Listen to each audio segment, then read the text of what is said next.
Alright, what's going on everybody? Welcome back to another video here on the channel, and today we're going to be taking a look at a situation involving Kotaku and MrBeast. Now, this is a pretty shitty instance, in my opinion, of the media basically getting a situation so wrong that it leads to millions upon millions of people being misinformed and possibly even influencing their opinion on somebody. I know MrBeast in the last year or so has been in the crosshairs a lot for a lot of different things.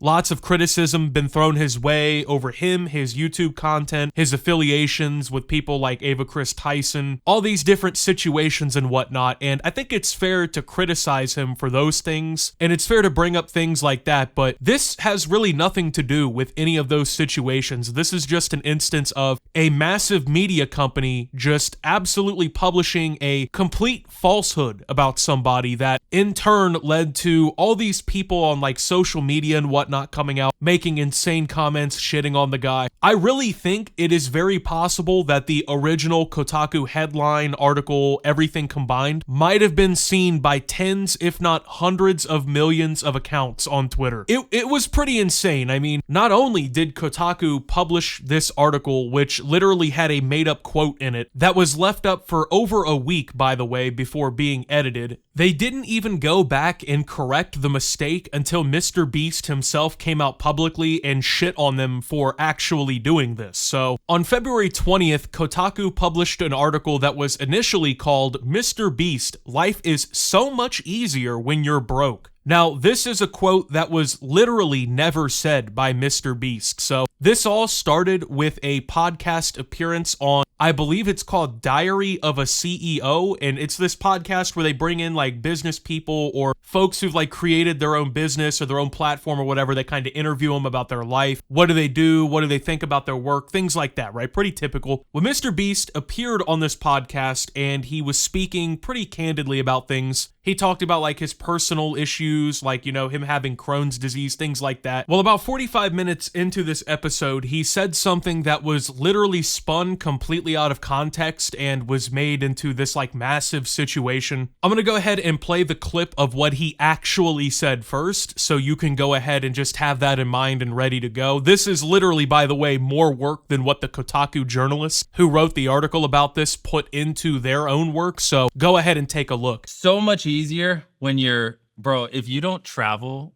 constantly, life is so easy when you just wake up in your own bed and like waking up in your own bed and working 15 hours in, you know, your office or whatever. So easy compared to like all this fucking bullshit where I'm like, I don't know the time zone I'm in. I don't know what place I'm in. I don't know where I'm going in 2 days. It's like, I mean, some days I'm going to bed at 10 a.m., other days I'm going to bed at 5 p.m. And so if you didn't really pick up on what he was saying, I guess the point really here was that when you're actually home where you're used to being, you're in your own time zone, you can like kind of go off your own routine, you can sleep in your own bed, it's way easier to get work done and to be, you know, your normal self than it is to be like halfway across the world filming in a different time zone with jet lag and all this other shit factored into it. But in there, he said, bro, and this was misconstrued and was spun to say that he said broke, okay? Now, the problem with that is it makes him sound like he said life is so much easier if you're broke. Now, obviously, no one took too kindly to this. He's a huge influencer online. He's obviously very rich from what he's done. So to people who just saw this quote and it was spun out of context and whatnot by Kotaku, it immediately got people pretty pissed off and riled up. There were dozens of tweets, many of which actually went pretty viral, of people shitting on MrBeast over this entire thing. You know, how dare you say life is easier when you're broke? Fuck you, man. You think it's so easy to live life broke? Then you fucking try it, dude. You know, people were fed up over this one. And if that's actually what he said, I could really understand the reaction where it's like people feel insulted by that or whatever. I get that. I'm really not here to necessarily blame the people who reacted to this as much because they pretty much just saw a headline from what's supposed to be a reputable outlet at Kotaku and they just assumed that it was true because when these journalists are always publishing shit like this, the idea is they're supposed to like cross-reference and fact-check what they're saying. I mean, these people demand respect as journalists or whatever. They think everybody is supposed to respect them for their hard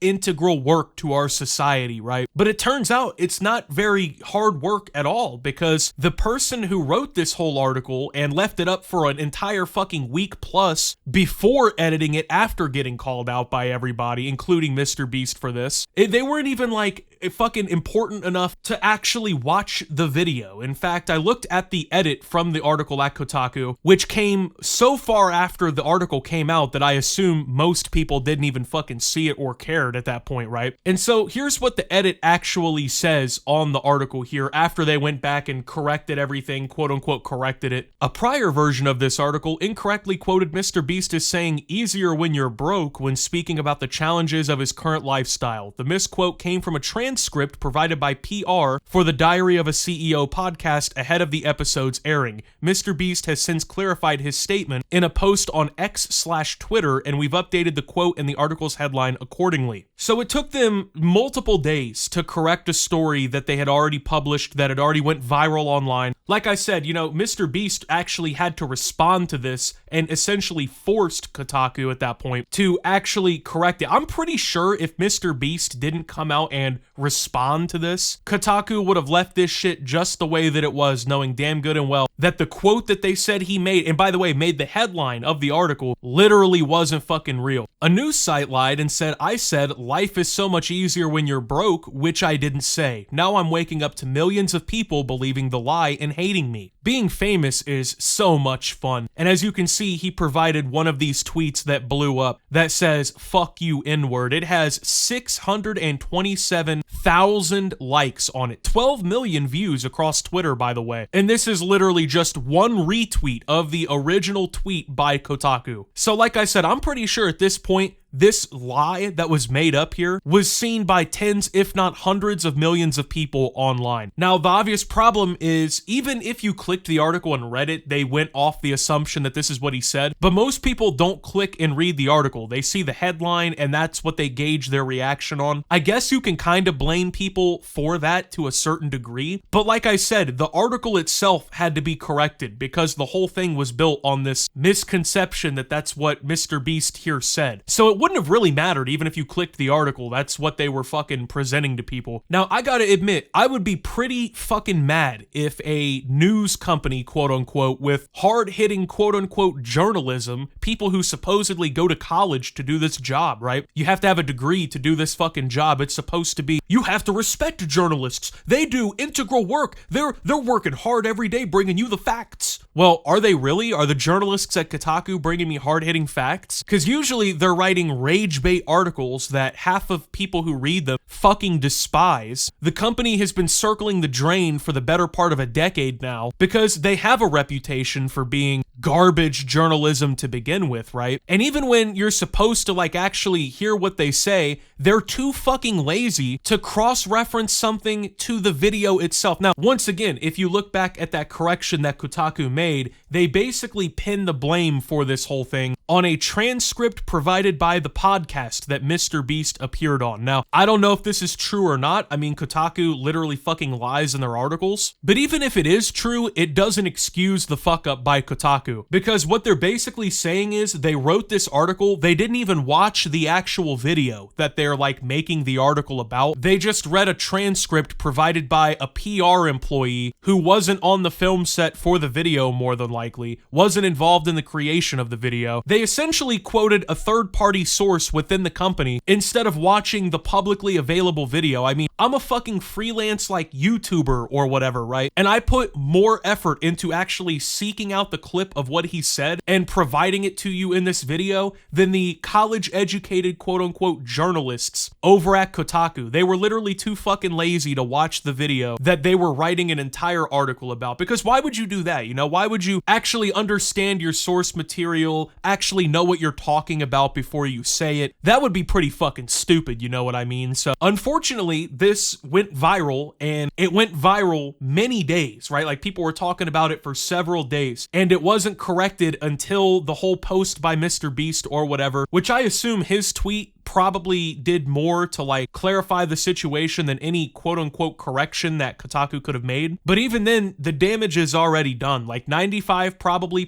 of people who saw the initial headline and they made their mind up or whatever about it, they're never gonna see the correction in the article, and they may never even see the tweet that MrBeast made where he's actually clarifying what happened here. Now, the problem I have with this is, I get everyone makes mistakes, you know, you fuck up, right? But this is a company that is publishing journalism to an audience of millions of people, and in this instance, their tweet went so viral, tens if not hundreds of millions of people saw it. It's lazy journalism. They didn't put any effort into fact-checking anything that they said before they posted the article. They forced the people that they basically slandered in this instance to actually do the correction for them, and then they were so fucking lazy that in the correction, they pawned the blame off on the people that they cross-referenced everything from, which was a third-party source inside the group, instead of watching the actual video. And then it's literally just a small paragraph at the end of the article, and they changed the headline around a little bit, that way, you know, it doesn't look so bad. The funny thing about journalists are, whenever you shit on them, or whenever YouTubers especially shit on them, we criticize them, we call out the bullshit that they do and they say, we call out all of the fucking lies and the lies by omission that they publish in their shit, we call out the hit pieces that they write on other YouTubers frequently, or content creators online that they're jealous of because YouTubers and the new media are taking the attention away from drain circling companies like this. They get real fucking mad about us, right? And they get mad about the facts and about the truth. You guys have to be truthful about what we're doing. We're doing hard-hitting journalism. We deserve some respect too. But then when the same generosity of just, you know, knowing what the fuck you're talking about, which is literally their job, when you ask for that to be reciprocated, they can't even do the bare minimum. Like I said, I get MrBeast has kind of walked himself into some holes or whatever with the community. A lot of people are really mad about him. They don't like his content. They think that he's an asshole. I understand that. I understand the criticism about that, but this is just inexcusable regardless. If you're gonna shit on somebody for something that they did, fair game, you know? I'm all for it. You know, you wanna criticize somebody for what they say or what they do in their actions, that makes sense, I get it. But this had nothing to do with anything that MrBeast said or did. This was such a colossal fuck up that in all reality, if anyone was still trusting Kotaku's input on most things anyway, this is one of those things that should take you completely out of that pool. And I think this is another perfect example of why the mainstream media, the legacy media, all these websites and these article publishers, all this shit, it's another example why they're circling the drain so bad, and why people on YouTube and on streams and stuff, they're more trusted by the community at this point than these people who supposedly are actual journalists or the actual press. It's because they don't even want to do the bare necessities, right, to actually do their fucking job, but yet they want to command respect and dignity and whatnot from everybody else. Okay, well, you will get my respect when you actually do your fucking job next time. When you're capable of watching a 30-second video clip that, by the way, it wasn't hard for me to find this. If you want the honest truth on how I figured this whole thing out, there was a Twitter community note posted on Kotaku's article, which, by the way, they deleted the tweet. That way people can't see it or pull it up or whatever, right? But there was a community note that linked the YouTube video, and it was auto playing at the time of the clip. That's literally all it took in order to find out what MrBeast really said. It was probably 45 seconds of effort searching on Twitter to find the real quote. But the people who work at the journalist company couldn't even take that 45 seconds to figure it out. It really is a huge embarrassment and a huge L for Kotaku on this one, man. And I usually don't say like, oh, sue,